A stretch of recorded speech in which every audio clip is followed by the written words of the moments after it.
C, E accent aigu, A, N, S, C1. C'est correct. Tout petit, et déjà, il a une parfaite maîtrise de l'orthographe. Chaque Silué de l'école Sierra-Mande, 9 ans classe de CM2, est le vainqueur du concours d'épellation inter-école à Korogo de la catégorie primaire. Dans la catégorie premier cycle du secondaire, Romaric Koné du lycée Houphouët-Boigny sort vainqueur. Au second cycle, c'est encore le lycée Houphouët-Boigny qui surclasse ses concurrents avec Landry et Tiré. L'épreuve consiste à épeler devant un jury des mots tirés au sort par les candidats sans balbutier. Bon, en fait, je me suis bien préparée. Je peux dire que Dieu aussi m'a aidé. J'ai appris de nouveaux mots et j'ai amélioré mon vocabulaire. Ce concours a pour objectif de susciter le goût et la lecture chez l'enfant, de développer l'aptitude de l'enfant à la prise de parole en public. Du coup, il développe un intérêt certain pour l'étude de la langue. Le concours d'épellation est une initiative d'un groupe d'anciens élèves du lycée scientifique de Yamoussoukro avec le soutien de l'écrivaine journaliste Anzata Ouattara et du ministère de la Communication, des médias et de la francophonie. Le concours Épelle-moi est un concept qui a pour objectif de réconcilier de façon ludique les élèves avec l'orthographe, tout en les poussant à se dépasser et à développer leur esprit de compétitivité. Pour la première édition de ce concours d'orthographe lexical, 14 établissements primaires et secondaires étaient en compétition. Les vainqueurs et les 21 autres finalistes ont tous été primés.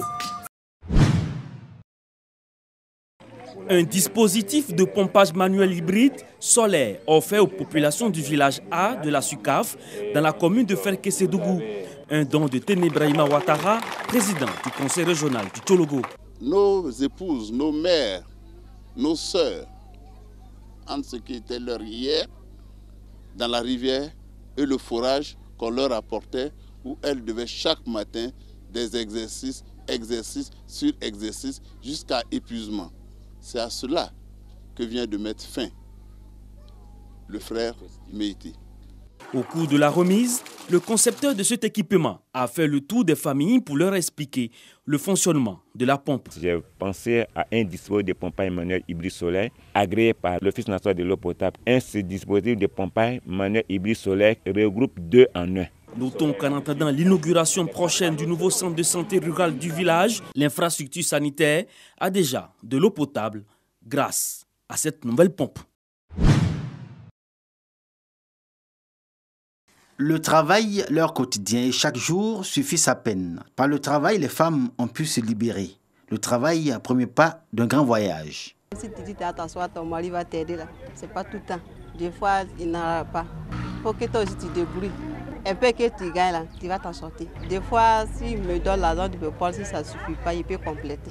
Ça me fait 9 ans que je ne travaille pas. Ma femme me fait atterrir ici. C'est elle qui paye maison. C'est elle qui cherche manger. C'est une femme qui me dit ne veut pas aider le mari dans ça, c'est qu'il ne veut pas le foyer. Éducation des enfants, gestion des affaires domestiques, contribution financière, un appui à l'homme pour faire face aux charges familiales que bien souvent, celui-ci peine à assurer. Ces capacités et compétences des femmes jusque-là insoupçonnées donnent aux femmes aujourd'hui le droit d'obtenir de la société une autre image bien plus positive. Tu mets ton enfant à l'école, chaque matin tu la réveilles pour lui donner des conseils. Ah ma fille, il faut éduquer. C'est notre souhait aussi de dépasser garçon. La femme, c'est l'être qui est beaucoup déterminée. Elle peut contribuer énormément dans l'avancée sur le plan d'abord économique, politique aussi et social.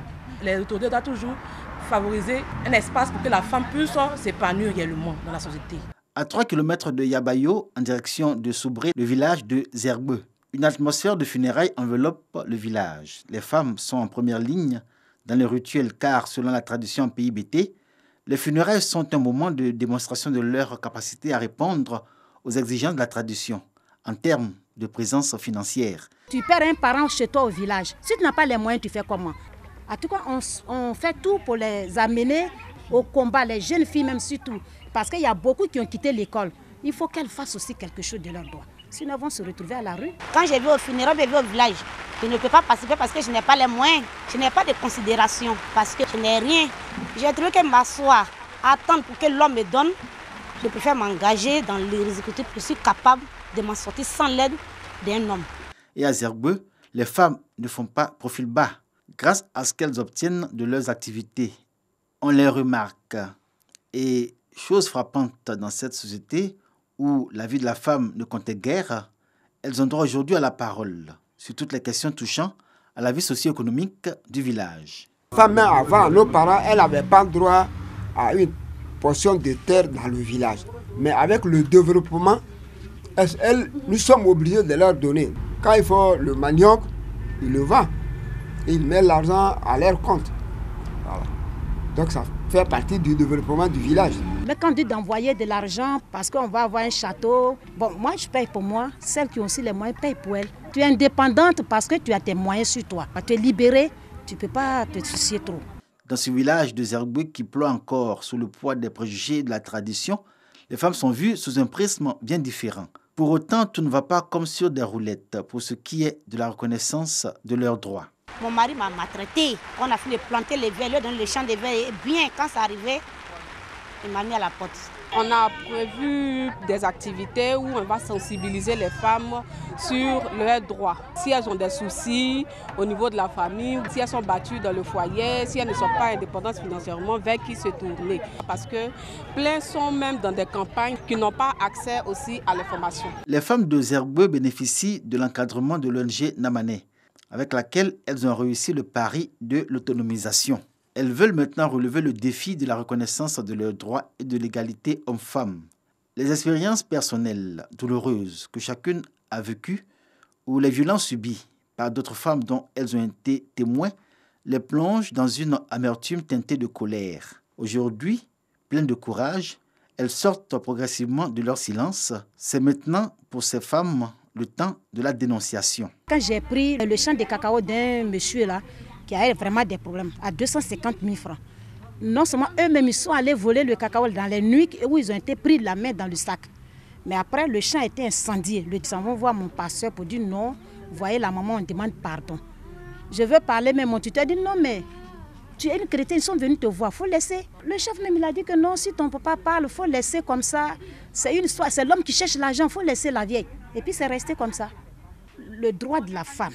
Les femmes ne sont pas enseignées dessus. Si moi, j'étais enseignée très bien dessus, je pourrais aller me plaindre. Donc ça, c'est l'ignorance qui nous tue. Que les femmes sont l'une des couches les plus ignorantes malheureusement de leurs droits. Nous organisons plusieurs sessions de sensibilisation, de formation à l'attention justement de toutes les organisations féminines. L'autre élément maintenant reste l'accompagnement en termes de moyens, en termes d'appui institutionnel. C'est un énorme plaidoyer que nous faisons. La prise de conscience de ces femmes dans cette partie du sud-ouest de la Côte d'Ivoire est réelle. Elles aspirent à une société plus égalitaire au sein de laquelle leurs droits leur sont reconnus. À Gagnoa, 4 jeunes filles en sont le symbole. Des profils différents, mais toutes sont portées par le même engagement, s'assumer par le travail et vaincre les préjugés. L'ONG Namané se fait fort de les accompagner dans cette quête légitime.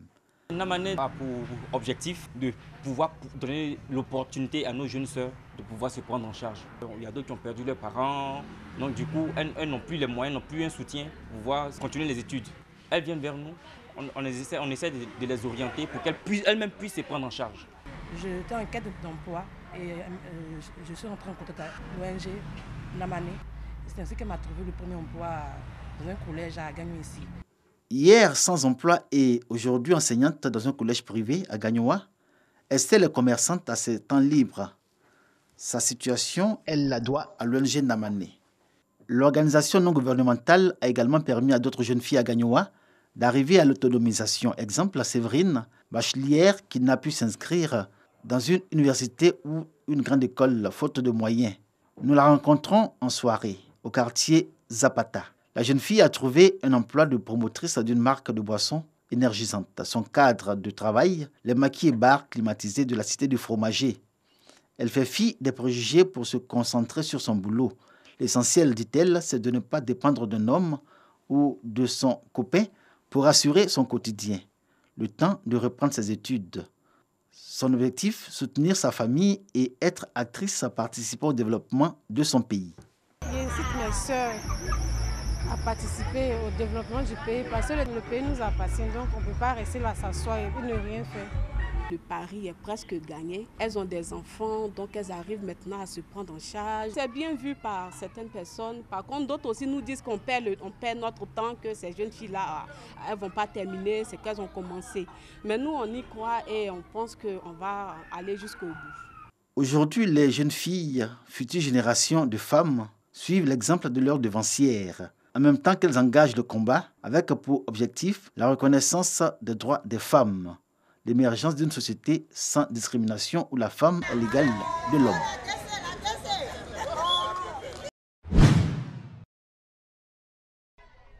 Plus de 500 déplacés des ressortissants burkinabés qui ont fui leur village miné par l'activité terroriste. Ils se retrouvent en Côte d'Ivoire dans la région du Bounkani. Nous sommes aujourd'hui dans la localité de Bolé. C'est une localité qui fait frontière avec le Burkina. Les populations apeurées de cette localité-là se sont toutes déportées vers nous, donc dans les villages de Dida, de Bolé où nous sommes et de l'Equador. Nous dénombrons un peu moins de 500 personnes, hommes, femmes et enfants, qui se sont déportés vers nous. Pour permettre à ces déplacés de survivre et surtout pour démontrer encore une fois que la Côte d'Ivoire est un pays d'hospitalité, le président de la République Alassane Ouattara a bien voulu apporter son soutien à ces ressortissants d'un pays frère. 20 tonnes de vivres, des nattes et surtout une enveloppe de 5 millions de francs CFA ont été offerts à ces déplacés et leurs hôtes des villages de Bolé, Dida et Liquedo, dans la sous-préfecture de Toubon. Face aux attaques répétées des terroristes, c'est en synergie que les armées des deux pays mènent des opérations pour vaincre ces forces du mal. Des opérations sont en cours.